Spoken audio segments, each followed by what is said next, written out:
doing great things. It's a club. And ladies sing it loud and proud. And, That they do. Wow. Wow. That's what I'm saying. Yes.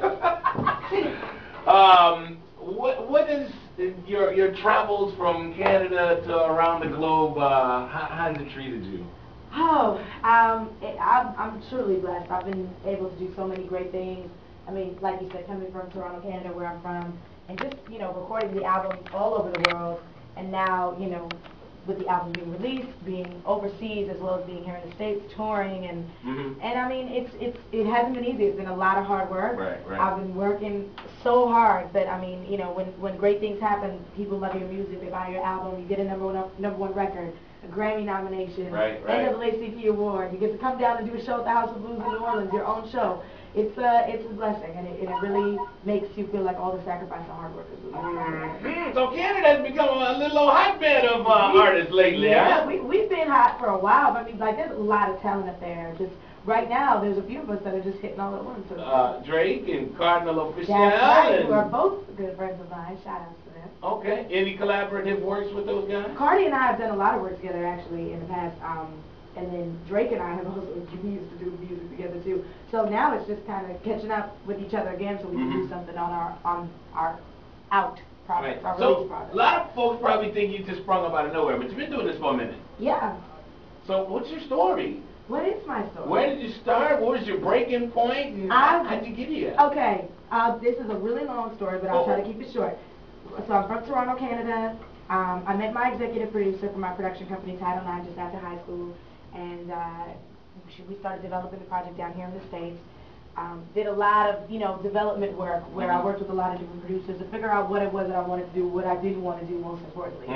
And once I started to really carve my sound, I started working with Andrea Martin, who's an amazing songwriter and producer, who's written for Monica on Vogue, Leona Lewis, SWV, Angie Stone, you name it, etc. And now working with Melanie Fiona. So we really just decided that we were going to craft this unique classic soul sound. I met with all the major labels in 2007, got my deal with SRC, Universal Motown, and then I got stuck in Canada without a work visa. So I was trapped in Canada, I couldn't come back to the States, and then I got all my paperwork sorted out, and then 2008, came back down, finished the album, went on tour with Kanye West, released the first single February 2009, and the rest is history. So you work with Steve Rifkin. Steve is the man. A lot of folks don't realize he crafted that whole Wu-Tang thing back in the day. Terror Squad, Mobb Deep, David Banner, Akon.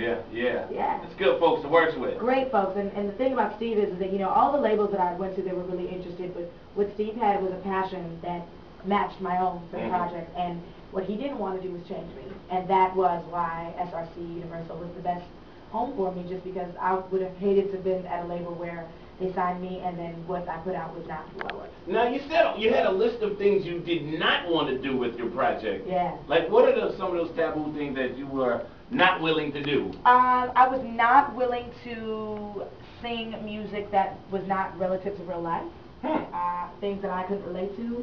Things that, in my opinion, are shallow. Okay. I appreciate music with depth and stories with meaning, and I feel like the best way to connect with people is to give them something they can celebrate for a lifetime, and not just for right this moment. And that's just my feeling on who I am. And so I didn't want to, make my music about sexuality or, just.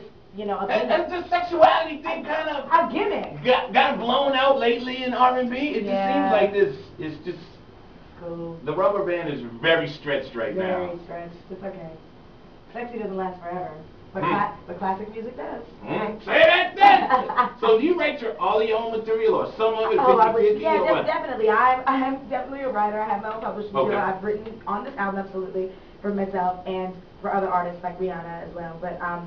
But on this album particularly, it was the first time ever working with a songwriter, and Andrea Martin and I, she is just like, every artist, I mean, you find your soulmate in real life, like in my musical career, Andrea Martin is my musical soulmate. I mean, our vision for music, her creativity, her experience has just taught me so much and taken me to another level, and it was the best experience, I think, for me as an artist, and just for my career, to have somebody take me under their wing and say, this is how you do this. Let's create something. Let's build something together.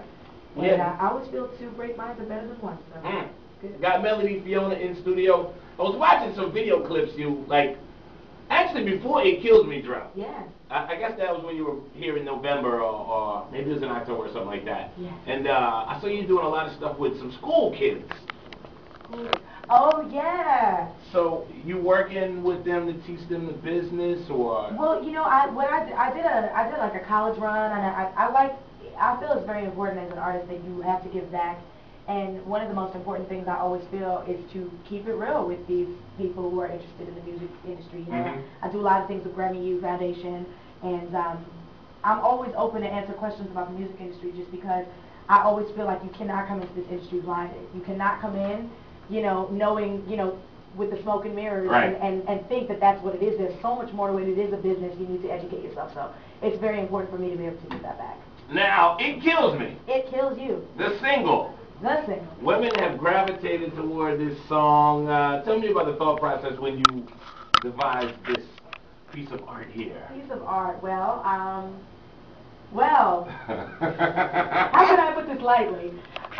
You know what? I was in a rough relationship at a time in my life that left me devastated and heartbroken, and definitely involved all the back and forth, and I want to stay, but I should go, and I love him, but I hate him, and It Kills Me came at the perfect time in my life to really express myself through that record, and I feel like it was perfect, and I really do believe everything happens with purpose, and that song just allowed me to express my pain, my feelings, my emotions very passionately, right. And I think that at the time I didn't even recognize what it was going to be for me, and right. It eventually just became an anthem.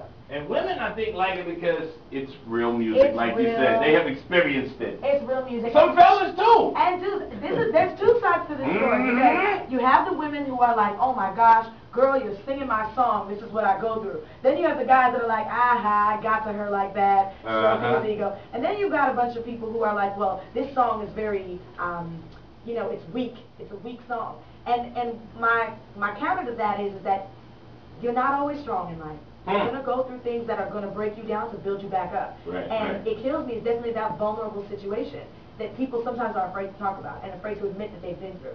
And I know that I was definitely that type of young woman, and it just now having been and surviving that type of situation has allowed me to say, you know what, it's a time, you have to accept it, you have to talk about it, you have to move on from it too. So fellas and inquiring mind guys out there want to know. Oh Lord. Have you moved on from that relationship, and are you a single woman now? I'm an international woman now. She's a player. I'm an international woman now. I've just got so many great things going on that I've been fortunate to meet a lot of great people, and I'm in no rush to I'm in no rush to what how can I say to find myself in a situation again that's not sure. So I just take my time and make sure that whatever's going to come my way is going to be the right situation. It's tough with this business too. It's very tough. Yeah, it's very, so if they're, you know, I don't know. The men want to know, but can the men hang is the question for the girls. That's the question. Such a big ego. Yeah, big ego. Last night, House of Blues had Robin Thicke turned it out. Tonight, part 2, Melanie Fiona stepping up to do her thing. Everybody's going to be in the house because they've been waiting for you to return. Yes. My girl's going to be opening up for you tonight, Courtney Hart from New Orleans. She's incredible talent as well. Courtney Hart, I just saw a poster for her somewhere. She's great. She's great. Young and great. So, love it. Looking forward to it. And tonight you're going to get it in, so we can't. Maybe you can play the bounce version at the show. Oh my gosh. They will go bananas. I guarantee. I gotta get that. Okay, we're gonna get that for you. We're gonna get that for you. you. Melanie Fiona, thanks for stopping by. Absolutely. You're gonna be at the show tonight. Yeah, I'll be there. I need to know website information. Where can people get to you if they want to send you fan mail or get more info about Melanie Fiona? Right there, MelanieFiona.com. MELANIEFIONA. FIONA. Not Verona. I've heard some Veronas. I always get Verona. I've heard a whole bunch of them. But MelanieFiona.com. You can check me out on Twitter at Melanie Fiona, and then YouTube, Melanie Fiona TV, Facebook, MySpace, all of the above. And hit me up. You can find everything you need to know right now. I'm going to have to follow you on Twitter. Yeah. See what's going on with you. Be my sweetheart. Yeah. Oh, that's so beautiful! We got to take a look at traffic in a minute, but everybody make sure to be at the House of Blues tonight because it's definitely going to be going down. She got her sunshields. Oh. Hey, and one last thing. What are those little hearts on your wrist? Oh my gosh, you could see them? Uh-huh. Is that This is a real one. Is that a real tattoo? This is a real tattoo. This is my fake one. I had a silver Sharpie and I was feeling very tired, and I just brand myself with hearts sometimes. Okay. Yeah, but I'll tell you this one. This one of my is actually a purple heart. I tattooed it on my wrist, on my sleeve. It is my mic hand, and it's for many purposes. It's so my fans and people know I wear my heart on my sleeve. That's how I'm able to do what I do. And it's purple because I've been through a lot, and I'm stronger and I'm better for it, and it takes a lot of courage to do what I do. So every time I'm having a weak moment, I remind myself I've earned a purple heart. I can keep going. You did it yourself? No. It's a jailhouse tattoo? It's a jailhouse. Yeah, I got some grapes and some dye. We're going to leave that alone. Thank you for stopping by, darling. Thank you. See you later. Melanie Fiona.